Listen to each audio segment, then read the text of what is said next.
வணக்கம். நான் தான் உங்கள் சாவித்ரி அம்மா. நான் குலதெய்வ வழிபாட்டை பற்றி ஒரு ஷார்ட்ஸ் வீடியோ போட்டிருந்தேன். அந்த வீடியோவை பார்த்த நிறைய பேர், அம்மா, எங்களுக்கு குலதெய்வமே தெரியாது, நாங்க என்ன செய்யணும் என்று கேட்டிருந்தீங்க. அதுக்கான பதிலைத்தான் இன்று இந்த வீடியோவில் பார்க்க போறோம். முதல்ல ஒரு விஷயத்தை புரிஞ்சுக்கணும். குலதெய்வம் என்பது நம் முன்னோர்கள் தலைமுறையாக வழிபட்டு வந்த தெய்வம். அதனால்தான் எந்த நல்ல காரியத்தையும் தொடங்குவதற்கு முன்பு முதலில் குலதெய்வத்தை வணங்க வேண்டும் என்று நம் முன்னோர்கள் சொல்லியிருக்கிறார்கள்.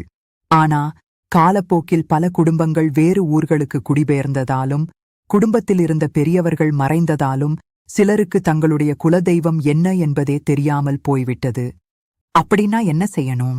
முதலில் உங்கள் அப்பா, அம்மா, தாத்தா, பாட்டி, பெரியப்பா, சித்தப்பா, பெரியம்மா, சித்தி போன்ற குடும்பத்தின் மூத்தவர்களிடம் கேட்டுப் பாருங்கள்.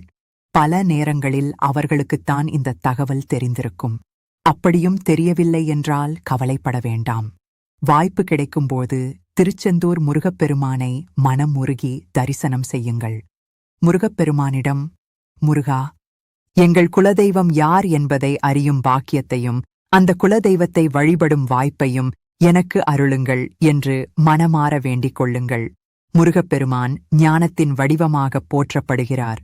அதனால் வாழ்க்கையில் இருக்கும் குழப்பங்கள் நீங்கி சரியான வழி கிடைக்க வேண்டும் என்று பலர் முருகப்பெருமானை பக்தியுடன் வேண்டிக் கொள்கிறார்கள்.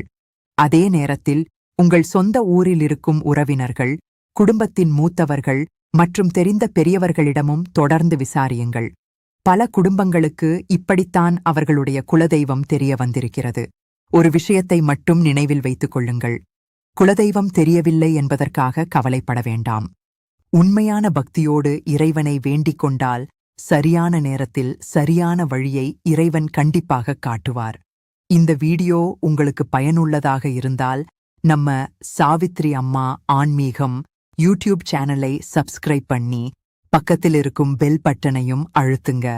இன்னும் இதுபோன்ற ஆன்மீக மற்றும் ஜோதிட தகவல்களுடன் அடுத்த வீடியோவில் உங்களை சந்திக்கிறேன். நன்றி. வாழ்க வளமுடன்.